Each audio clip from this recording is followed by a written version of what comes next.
You are listening to Middle East Monitor Conversations, bringing you lively discussions with prominent voices from the region and beyond, as we delve deeper into issues shaping the Middle East and North Africa, from politics, the culture, and the arts. Hello, welcome to MEMO Conversations. My name is Osman Butt, I'm a video producer. My guest today is Laila Shereen Sakr. Laila is engaged in an ongoing post-human performance as VJ Amal, a cyborg, and VJ Mother of Hope. She writes, develops software, and produces multimodal art to theorize language, technology, language, and the body. Author of Arabic Glitch, which is actually going to be our discussion today. The Arabic Glitch is a technoculture data, bodies, and archives with Stanford University Press. Sakr is also an associate professor of media theory and practice at the University of California, Santa Barbara, and is a UCSB. She co-founded Wireframe, a studio promoting collaboration, theoretical, and creative media practice with investments in global, social, and environmental justice. She is a faculty affiliate in the Department of Feminist Studies, Department of Media Arts and Technology, Center for Responsible Machine Learning, Centers for Middle East Studies, and the Center for Information Technology and Society. As VJ Amal, she has shown internationally in numerous solo and group exhibitions and performances at galleries and museums. Over the last 2 decades, she has been a leading voice in the open source movement, particularly for Arabic localized. In 2009, she has launched the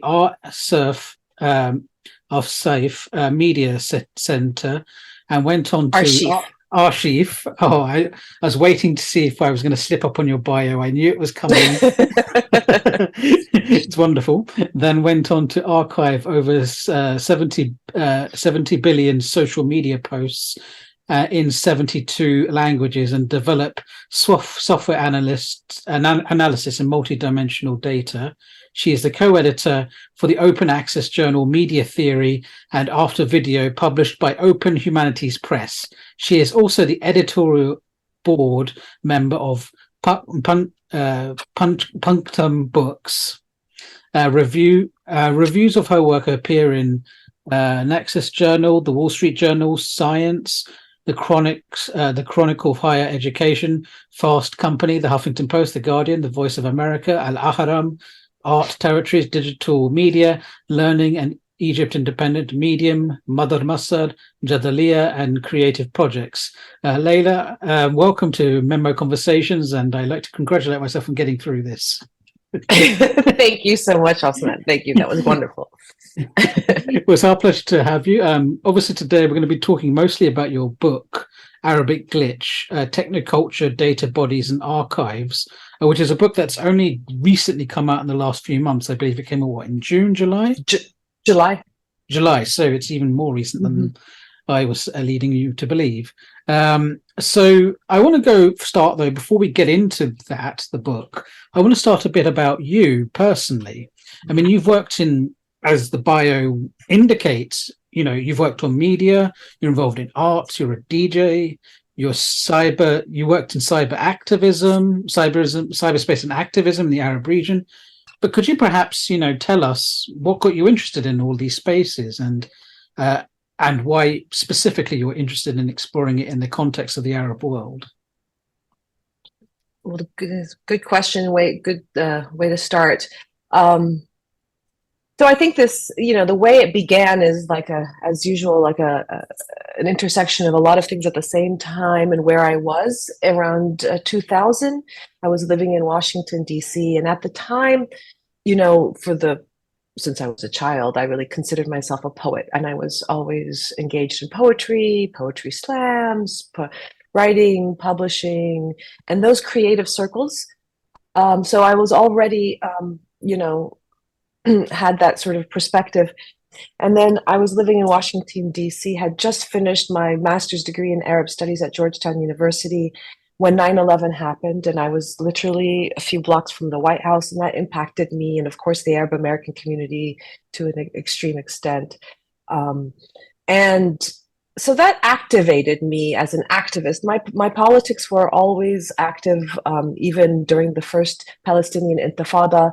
I was graduating, I was in high school, and it politicized me at a very young age. So when 9/11 happened, and where I was, meant that I felt the need to do something about it. And so I was an activist in Washington, D.C., really organizing around the issues of the U.S. involvement in the Middle East. As you know, after 9/11, we went to war, and there was a war that was waged, a global war against Iraq on in misinformation about weapons of mass destruction.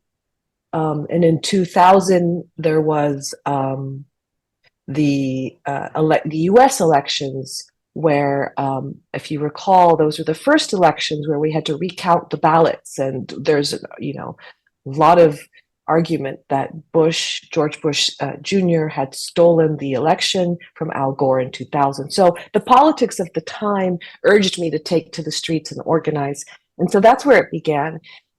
I built my first website in 1997. So I was always intrigued with communication, digital media. When the Web 1.0 came out, I was very involved at the grassroots level of building the infrastructure. It was a very exciting moment. The web, when it first came out, was a platform for organization, for networking, literally bringing people together. And of course, as an Arab American, being able to connect with the region, people in the Arab world while I was living in Washington, D.C., was a spectacular moment. And I was then, after I had graduated from Georgetown, I went back in 2003 and worked at the Center for Contemporary Arab Studies as a publications and editor and multimedia editor, built their website. And I got very involved with the online world in the Arabic language from that moment, and witnessed and was involved with a huge growth of blogs and platforms and organizations that came alive online.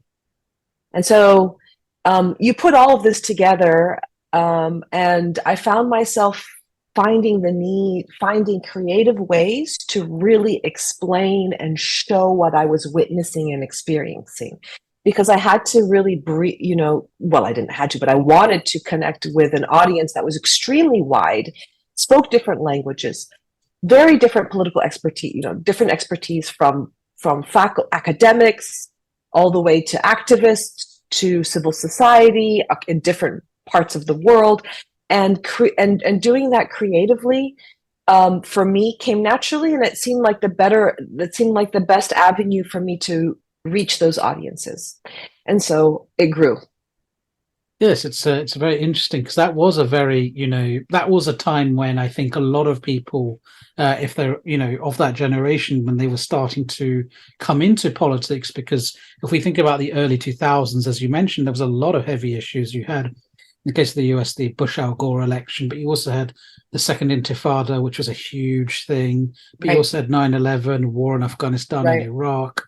It was a time when being Arab was being treated with, suspiciousness. They were freaking out about the very idea of anyone who remotely was considered Arab in the US and elsewhere.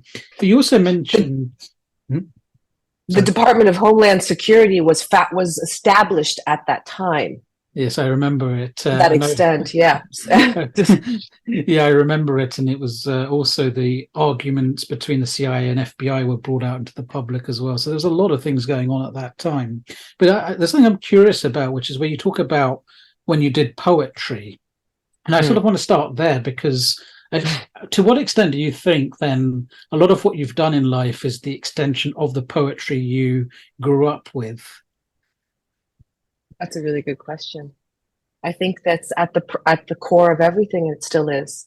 I even think of my work as poetic, even if it's visual.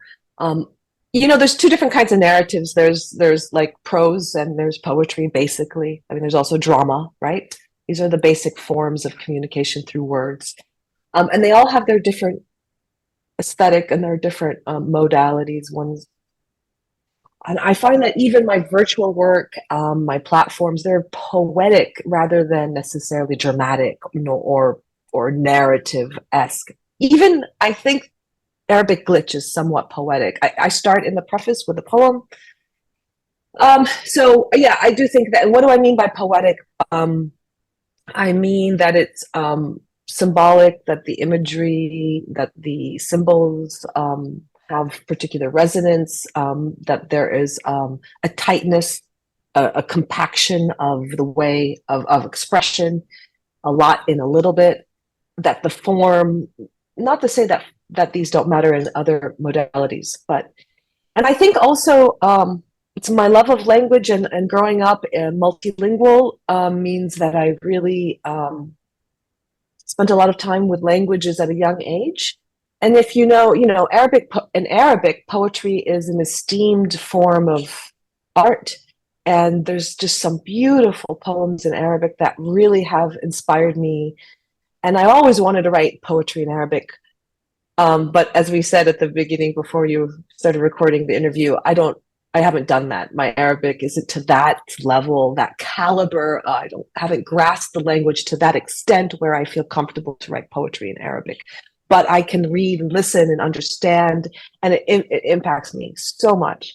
So it's on the one hand, my love for poetry is my love for the Arabic language, my sort of nostalgia for where I come from, my youth. But also it's just sort of become who I am in many ways, even if I don't publish or write poetry now. Yeah, I'm wondering also, as we're sort of talking about this, what the difference would, because when you're thinking about all the stuff that you've been engaged with, whether it's your activism or whether it's even writing, code or involving yourself in stuff to do with social media, if you think about it from taking, say, a poetry approach, how that sort of informs that, because when I think about especially if you're just an English speaker and you live in the English speaking world, you tend to see things through the prism of narratives, right? But the narratives you see it through are the ways in which stories are told in the English language, which is that you have structures, you have beginnings, middles, and ends, you have heroes and you have villains, and we have all of this. But with poetry, there's not always that clear structure. There's not always necessarily a clear beginning, middle, or an end. Sometimes there's just a thing there. There's ambiguity at times, but then there's also precision. Like there's all sorts. There's a kind of messiness to it, but in a way it makes sense. So I'm wondering if there's like a way that this can inform your approach to things. Yeah, and there's two parts. There's two things. Thank you for saying that. There's two things I would say. One is that it enables us to protect what we're saying. We don't have to be exactly direct. And in the world where politics are volatile, it's safe to have those, metaphors that are slightly ambiguous.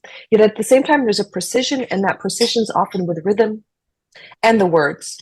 But that's the other part of poetry that I'm in love with, which is the rhythmic part. Right? In English, Shakespeare really made us write poetry in this particular da-dun, da-dun, da-dun, da-dun. There's a word for it. There's the rhyme.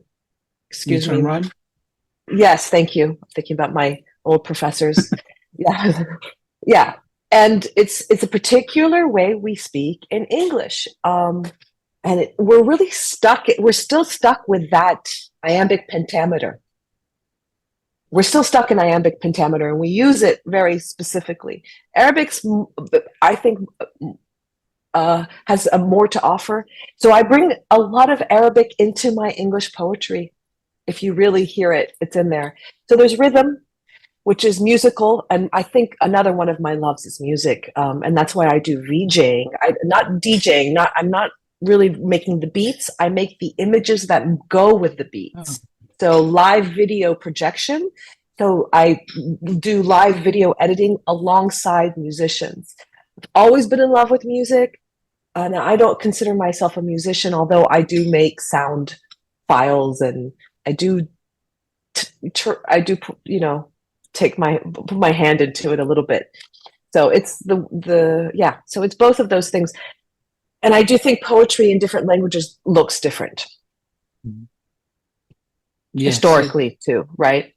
Yeah, and also the importance of poetry. I mean, I remember I interviewed a guy about poetry in Iraq and how it was considered historically a dangerous thing in the 1920s and 30s. And he brought up the issue of censorship, where you'd have the British Mandate of Iraq and the British would censor newspapers that were opinion pieces that were critical of them but didn't care about the poetry. The Iraqi censors would leave the opinion pieces and censor the poetry because they understood the poetry was more culturally important. Right.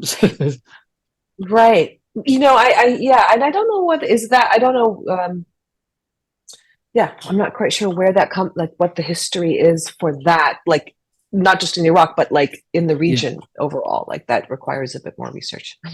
But I think this sort of brings us to, the fact that you've also written this book, Arabic Glitch.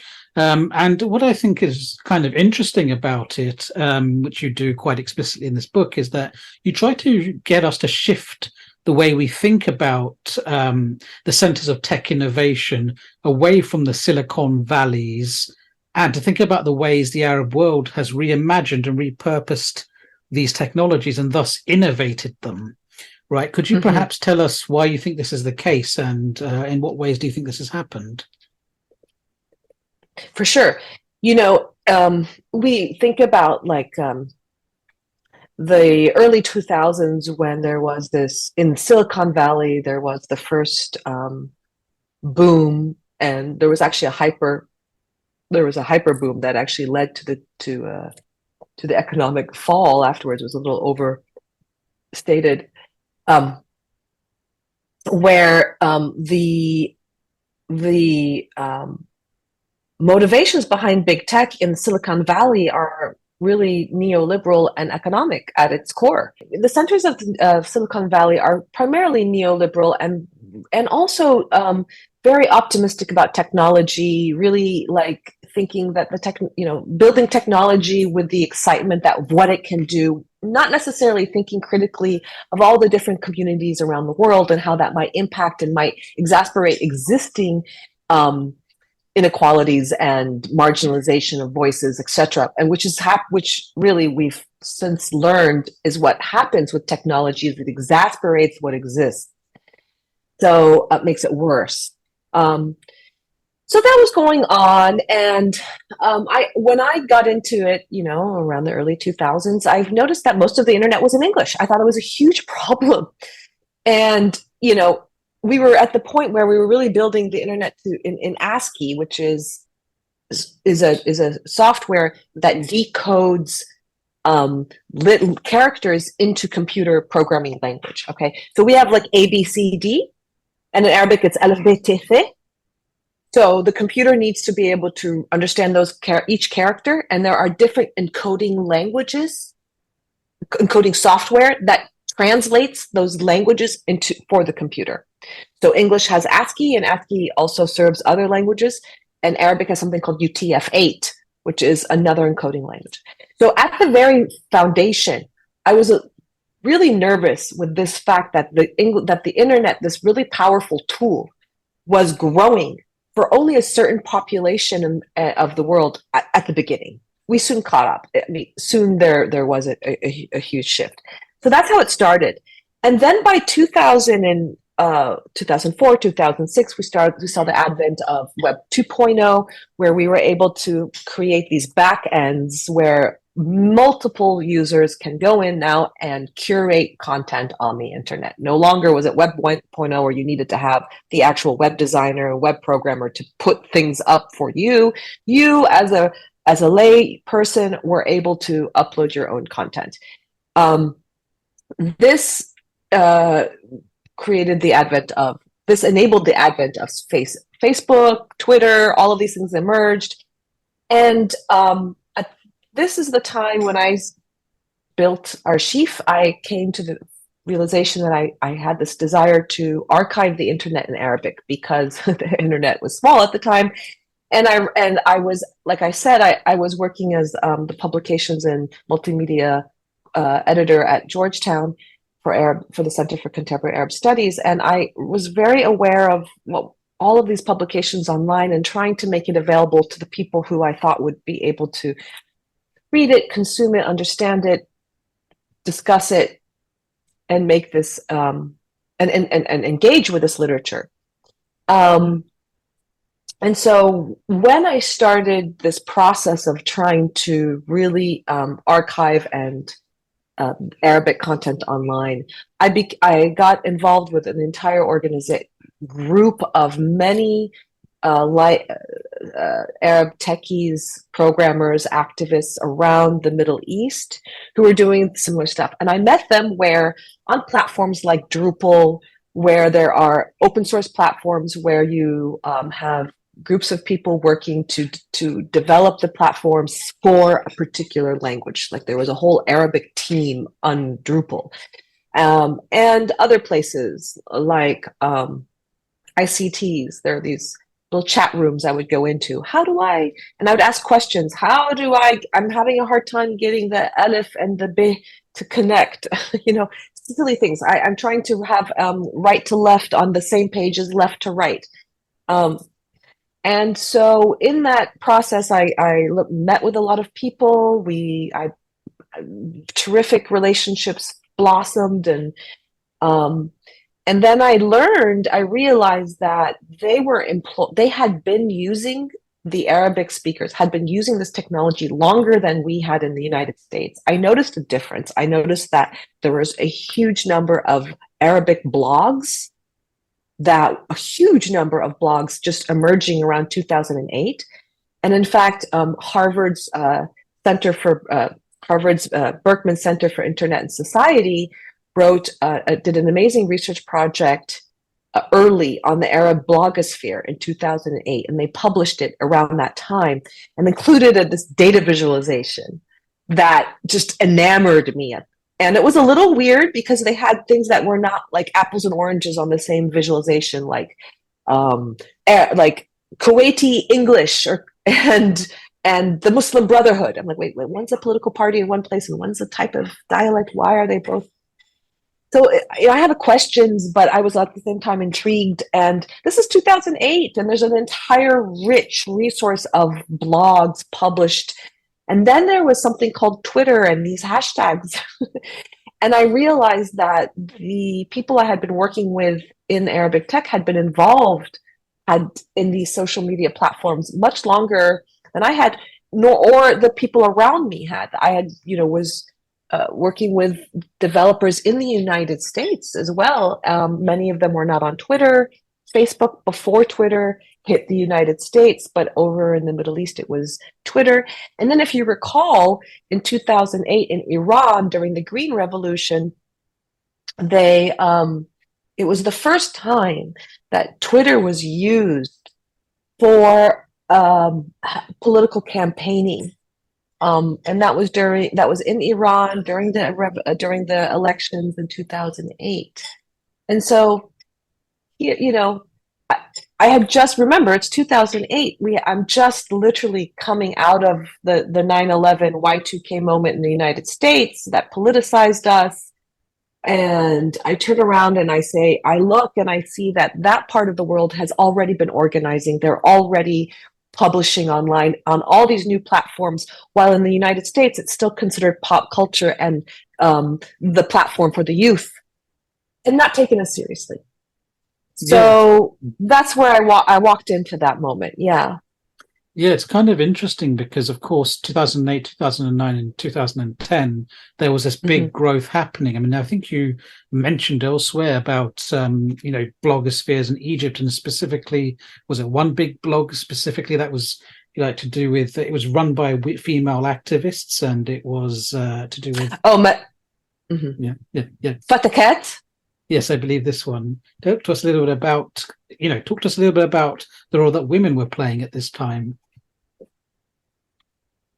Yeah, so there's been feminist movements in the region for centuries. So it's not necessarily new. But what's new was the femtech movements and the what grew at the time. I mean, I think at the core of feminist movements is organization, is the collaboration, community. These things are at the core of what a feminist movement looks like, with or without technology. And so there was, like I said, this very maybe too optimistic hyper moment at the very beginning and of the internet, when we thought, oh, this tool, look at this, it brings us together. And that, is in line with a feminist discourse. And it really was for organizing. We met a lot of people. I mean, at the time, I would say, like, let me think. There was Take Back the Tech in Lebanon, Jensayet, which was there's all these movements for Jensayet in Lebanon is a movement for allowing Lebanese women to give their citizenship to their children. There was the movement in Saudi Arabia to allow women to drive. Women to drive, I think, was a hashtag. Women number 2 drive. There's Nazra, Majal, Gender It, Mina Rose, which was a LGBTQ organization. So there was this sudden emergence of all of these feminist femtech organizations, and I think it's because they found a space where we could come together and work together. That was early on, and things have shifted, right? But also, when I started archiving the internet, one of the things I learned was this was around 2005, 2006. One of the largest forums, not a blog. A blog is where you publish, and there's a way for commenting to occur on whatever you publish. A forum is different. A forum is more like Reddit, where you bring, or like it's a platform where people come together and they exchange information. It's not necessarily publishing it like an article or blog. It's more interactive, meant to be.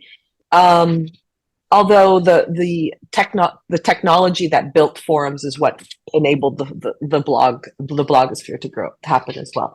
But one of the largest forum around 2005 and 2006 was a forum called Fatakat, which is a forum for Egyptian women. And I was so surprised to learn that the largest, online group, online platform, grassroots platform was coming out of Egypt, and for Egyptian women in particular. That made me, take a look. When you say largest, do you mean largest in Egypt or largest on the internet? What do we mean by largest? Largest on the internet at the time. On the internet. And I wish I could, off the top of my head, give you the numbers, but I think it's in the book. But how many people at the time? Remember, it's very hard. It's also very hard for us to conceive of what the internet looked like in 2005. It has grown exponentially. So it was really small. But at the time, it had the largest number of participants. Now, whether these users were actually all participating, they had the largest number of users in the forums. And this is also, how do we know this information is because the technology that built forums, there weren't many platforms that enabled that to occur. So it was bulletin board, or vBulletin, was the system that was used to build Fatakat. Just like we say now, like there's Drupal is a software system or a platform that is used that is the technology behind many blogs. WordPress is the technology behind many websites today.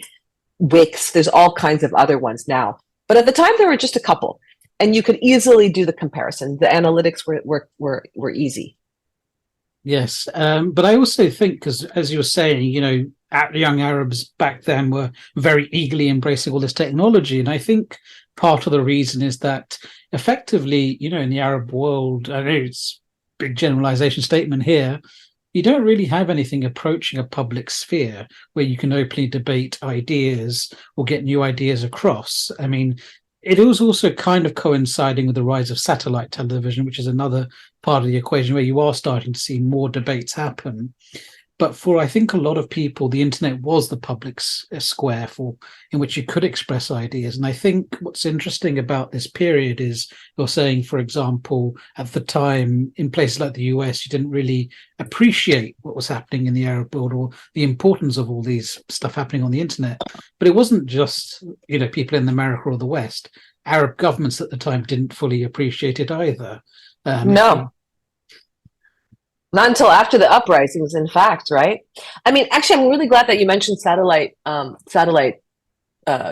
and Al Jazeera, for example. Like let's. I mean, I think if we think historically, from the late '90s all the way till 2013, with the introduction of Al Jazeera internationally, right? That Al Jazeera in and of itself shifted the media landscape for the region. And satellite TV overall, there were many other new TV channels that emerged, and there's a lot of public debate. There was a lot of public debate, but it wasn't really public. It was public on the news channels, right? And you had to be invited, and then it was curated by a few. And then that was in the late '90s. And at the same time, we saw a huge amount of development of telephony. So there was a lot of, there was a lot of telephone lines, a lot of cable lines going into the homes, especially in Qatar and in the Gulf regions. And there's a lot of mobile technology that suddenly emerged. And the Arab world quickly adopted them because the previous, copper wires were not as well established in older cities. These cities are very old: Cairo, Baghdad, Damascus. So the new technologies were quickly adopted. And I think that really primed everybody in the media landscape to be involved. And there's cyber diwans now. You can think of these the public sphere and these blogs and social media platforms as like these cyber diwans. We always had diwans, right? But it was a quick shift from satellite TV to the public, like you said, the public sphere on social media and on the internet. I think the history of events are very important to look at. Yes, it's very important because I remember what the internet was like. I mean, I remember I spent a year living in Syria, and I remember having to go from internet cafe to internet cafe just to find an internet that actually worked properly, and nothing, you get onto the internet and it will take you forever to upload a website. It was like being on the internet 15 years prior. Yeah. So it was really slow and bad. I eventually found a cafe where it was almost normal speed to what I was used to in England, and that was the more expensive cafe, but it was very hard to find. And then I think one of the big shifts is that, between 2010, 2011, obviously in 2009, is it? You have the iPhone that comes out. Was it 2008? 2007. But that that was a huge shift.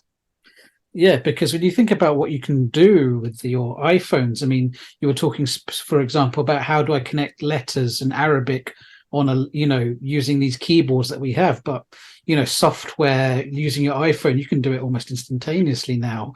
And I think that was the big shift when you start to see the mobilization effectively, or cell phoneization, if you want to use the American term, across the Middle East, because it gave you access to the internet, which was relatively fast. Also, you could upload things quickly, which was very important for the Arab Spring. You could capture, not just upload, but you could take the videos right on your phone. That was a new feature. Sure. And then upload what you're seeing right away. And yeah, the best part was the authorities didn't know what to do about any of it. I mean, I remember there's a really famous story from Syria where an activist was talking about where he was being searched by the secret police. This is like 2011. They were opening his bag and asking him, "So show us where the Facebook is," thinking it was a physical thing in his bag. Right. But I remember, and the Egyptians, I think, yeah. That's very funny. It is. And I think the Egyptians at one point tried to cut off the internet entirely during the protests in 2011. But that was like a very reactionary move. We're just going to cut the internet off completely. And there's many people argue that moment when Mubarak turned off the internet was the very moment that everybody filled the streets. But it actually it had the opposite effect that he wanted. So they turned off the internet, and on January 25th, 2011, and so there was talk about people going to the Tahrir Square to protest. And then when the internet was turned off, people still communicated by telephone and other ways, and they wanted to know what happened. So therefore, they they walked out of their homes and they went to the streets because there was no internet. That's one of the arguments at the time. Very funny. But you've also, because this is a critical moment, because I think Arab Spring is what's really showing us ways in which you can innovate these sorts of technologies and change what you do with them, which I don't even think people in Silicon Valley, when they were envisioning this technology, realized it could do. But there's also this tendency to sort of westernize it by saying, "Oh, it was the Facebook revolution." So how should we sort of respond to those kinds of claims? Yeah. Well, the technology has been used in almost every single uprising historically around the world. Cannons. If you want to think about literature in the American Revolution, there was the papers and the Publius and the Federalist Papers. They played a role in terms of technology. Those technologies have always played a role in any conflict in any moment. But is the revolution or the uprising actually, because of the technology? I think that's a little overfetched, but maybe how it appears and how it actually plays out is impacted definitely by the technology. Now, again, I think this goes back to big tech and its, again, neoliberal agenda. It is, I found it interesting that, well, I'll just say, Facebook had really amazing tools at the time. It had the pages and the groups when people could actually communicate together on those groups and pages. What really was interesting was that Facebook was multilingual in 2011. So between the time I was trying to get the Aleph Bet together in 2006, all the way to 2011, there was a huge amount of work that was done. And these social media platforms were working in Arabic and in many languages. So that, that is really one of the reasons why it was able to impact the region. However, without the organizing, on the ground organizing of the April 6th movement, for example, if you go in Egypt, go to Facebook, there was a Facebook page for the April 6th movement. There was Facebook pages for Syrian movements. I actually collected some of that. On Twitter, people were using hashtags, so they didn't even have to put their names behind it, right? But their hashtags were in English. Okay, the hashtag didn't develop in Arabic until 2012. That's why many of the hashtags are in English letters, but the content was written in Arabic. It could have been written in Arabic, not all of it was. But honestly, my argument is that these social media platforms could not have worked in Arabic and these languages if it weren't for the Arab techies who helped build the software that enabled it. A. B, these groups that organized use social media to amplify their positions and their points of view, and to gather, and like I said, to organize, to bring people together, to bring. And at the time, there weren't many of these algorithmic games that people play. It wasn't as saturated with advertisements and other political agendas. It was a bit more free. And yeah, I think, so you cannot, it wouldn't have worked if we didn't have people organizing on the ground. They used this they used social media as a place to communicate their political agendas, just like in the American Revolution, they used the Federalist Papers to communicate their political agendas. Like, there's always been a medium, there's always been a tool. This one's digital, and it wasn't able to go far. It was able to be read globally and in many languages instantaneously.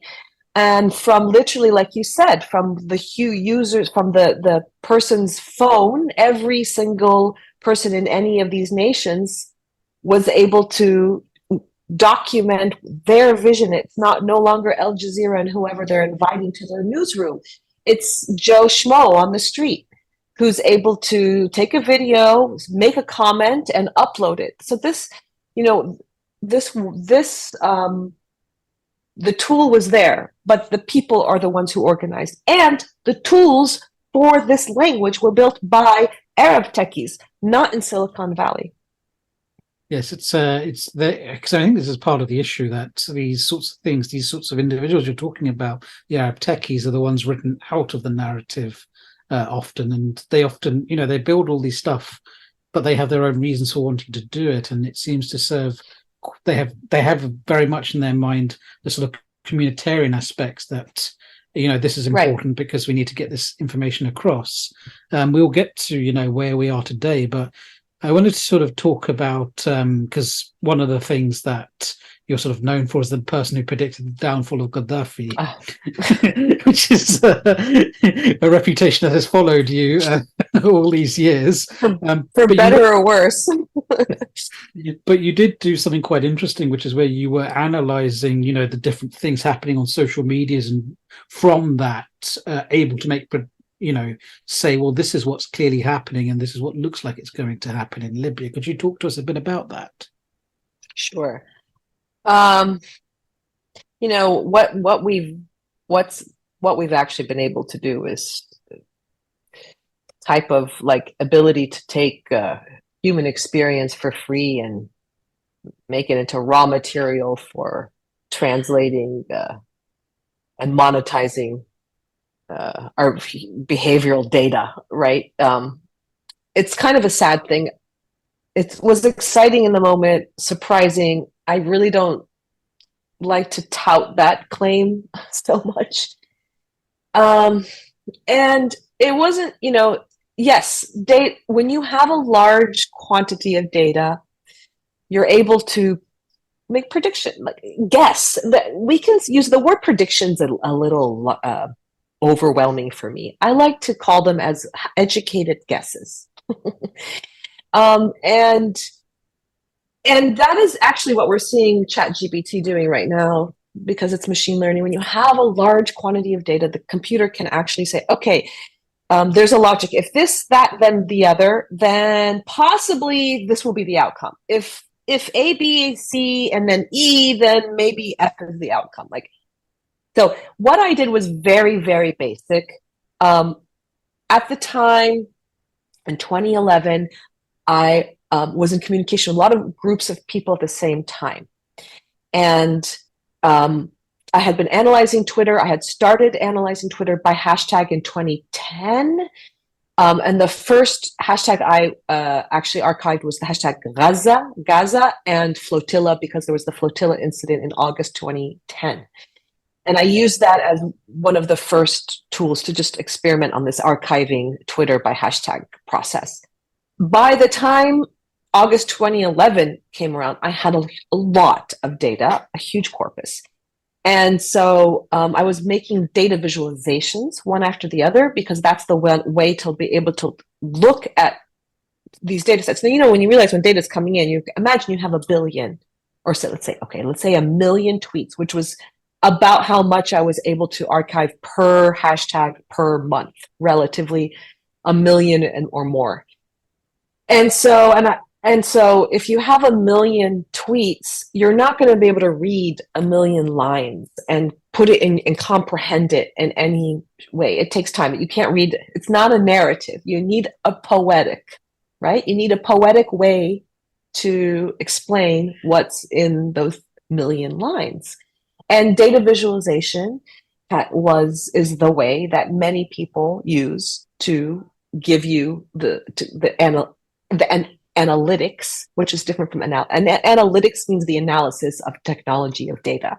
Okay, so to give you the analytics of the million tweets I've created, I often did data visualizations, and so this is where a lot of my work got super creative. I started with some basic, line graphs and bar charts and pie charts, but then I got much more complicated as we went into multidimensional data analysis. But at the time, it was like I was looking at a bunch of different factors, quantity over time, by hour, with sentiment analysis in Libya. And I had received a phone call from a friend in Egypt, and it was on a Saturday, and they said, listen, the rebels in Libya overtook Zawiya, which is a town 60 miles, very close to the capital, Tripoli. Can you please look and see what's going on Twitter? And so I quickly mapped out what happened in Zawiya into a little XY coordinate to look at exactly those points I told you about: sentiment, quantity over time, by the hour, by the minute, so I could really see how fast things were shifting. And then doing a word analysis of what people were actually tweeting and when, and what was the sentiment, to sort of get a sense of the poetics of all of the data. And so I had done that, and it was a short period of time, right? They had just taken over. I would not have known to look at the data if I didn't get the phone call. And I wouldn't have gotten the phone call if I weren't doing, non-technical organizing outside of technology altogether. So I have a group of friends, of people I work with. So then what I did was I had been done an analysis of what happened to Zawiya, and in real time I was comparing it to what was happening to Tripoli, the capital. And it was when you do a data analysis, a data visualization, you have a visual graph. So I saw this particular visual shape emerging, and then I did the exact same calculation but on Tripoli, and I saw the exact same shape emerging. It was that simple. So if you look at the math, I looked and I said, okay, I think Tripoli is going down in 18 to 36 hours. I later found out that I was 6 hours off. And I learned this through the US State Department, and the Assistant Secretary of State, Rose Gottmiller, mentioned this in a speech that she gave at Stanford University, October of the same year, mentioned my work. And I talked to, and so, I found it shocking, as you can only imagine. I had a really multitude of emotions at the time: excitement, shock, awe, that I was that close, that I was that on, that the data enabled me to do that, that's what is possible with large quantities of data. This pushed me into, I had already been doing sort of a type of machine learning analysis where I could detect the language of any post through machine learning process. Again, the machine learning process is, if character A is in ASCII, is in English, and character B is in this, and looking character by character and analyzing, then predicting or guessing what the larger structure is. I say guessing because I think it's a better term. And today, if you look at what ChatGPT is doing, that is the machine learning technique. I'm speaking in lay terms, right? Yeah. But that's basically what it's doing. And if you heard ChatGPT hallucinate, it makes the wrong prediction. It's because these are pretty much they're guessing what should the logic is. If XYZ, then this should follow. But then again, it doesn't always turn out that way. But in this case, it did. And so, yes, and then I got really, this became something that has stuck with me since.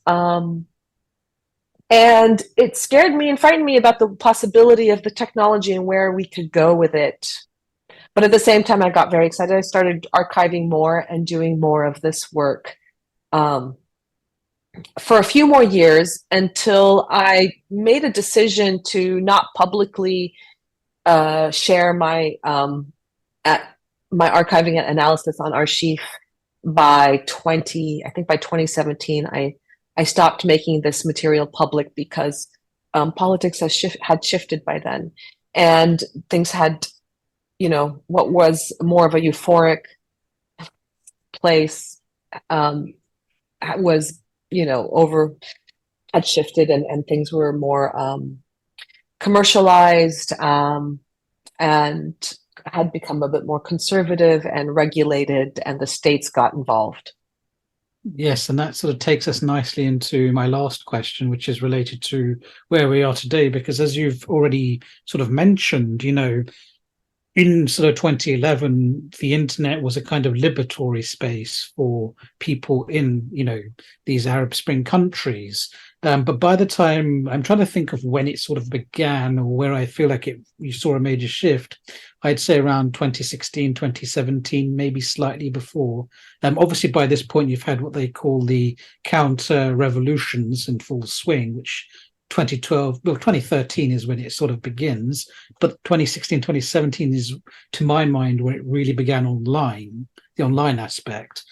So you didn't just have, in some places, obviously, you had the imprisonment of activists, people tweeting Right. certain things, but you also had the alternative narratives being pushed, use of botnets as well as people. So if you were for a certain government, you got a certain perspective, you got certain narratives being pushed that way, and it was sort of drowning out any alternative narratives, to the point where if you're looking at anything in Arabic on Twitter at that point, and even now to some degree, you can't tell if this is actually what somebody there thinks, or whether this is just being pushed by certain bots.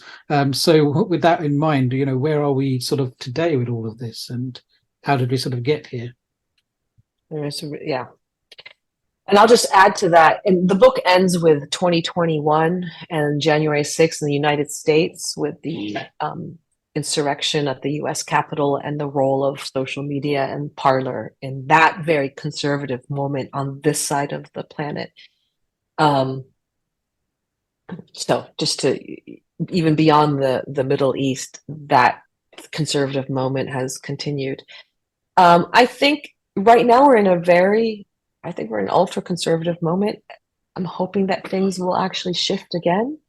But like if you look at someplace like Egypt, the government is investing highly in the cybersecurity and in surveillance technology. We're living right now in what many call surveillance capitalism, and that's what's become of the internet in many ways. From the like I said, making the human experience raw material for data points. They just want the data points. They really not care about the human experience. To marketing and advertising, all of it has a neoliberal agenda, and there's more and more ability to actually watch and monitor absolutely everyone. So the governments are actually Egypt's investing tremendously into this. And in states and countries where there are not the human rights legal establishment to protect human rights, it's a very scary place. All that being said, there are tools that we could glitch these systems, hence the book, hence my theorization of the glitch and the need for glitching and the need for understanding how to uncover technological systems and glitch them so that we can see how they're made up. So the glitch is the idea that the technological system does not work for the purpose that it was built. So if there are ways to circumvent the surveillance capitalist platforms and modes, that's the work to be done by the left and by the left. But we're in a moment where I don't see a lot of it yet. However, I at the same time we have lived through watching uprisings, the exposure of corruption, Lebanon, Egypt, everywhere. And we have defied platform censorship. Also, if you think about Sheikh Jabba 2021, when Instagram was, taking down posts about that people would post about state-sanctioned ethnic cleansing. I myself actually realized last week or a couple weeks ago that I had a video I had put up on Archive in 2009 when I first launched Archive that was all about Gaza, because that was really what I started archiving. And if you go to YouTube now and you look at this video, it says, gives you that community service. Watch out. This is against our community standards. If you want to proceed, click, you can watch. They didn't take it down, but there's this message, and there's nothing violent. There is nothing violent in the video. There's just politics about Gaza and Palestine. So, we have survived all of this, and people are still doing the research, and there are still digital rights activists and advocates who are working right now. Though the problem is, there's not necessarily organizations that are together. How do we come together without being watched? Many use platforms like Signal because WhatsApp is not quite is owned by Meta, Facebook, Insta, and do we own any of the data that we share on any of these platforms? These questions are really where we are right now. We're living in this moment where I think we need to investigate this surveillance upon us. We also are in a very urgent moment with this rapid speed of AI technologies growing to make sure that these marginalized biases and are not exasperated by the technology. And how do we do that? Well, there's work to be done. There's a lot of work to be done. Yeah. Yes, and I really just a final thought from me to sort of finish up on. I like the way you we start off with talking about the Arab Spring in 2011, about liberatory aspects of the technology, and then obviously in the book, and as you've just mentioned, the Capitol Hill riot in 2021, which represents not quite the polar opposite, because these are people on the streets taking for their beliefs, but it's the sort of conspiratorial nature of those beliefs. Right. But it's kind of interesting because we've started out in the Arab world seeing how this technology could be used, and now this technology has come back into America. It sort of reminds me of that. There was a Syrian intellectual, left-wing intellectual, whose name has slipped my mind right now.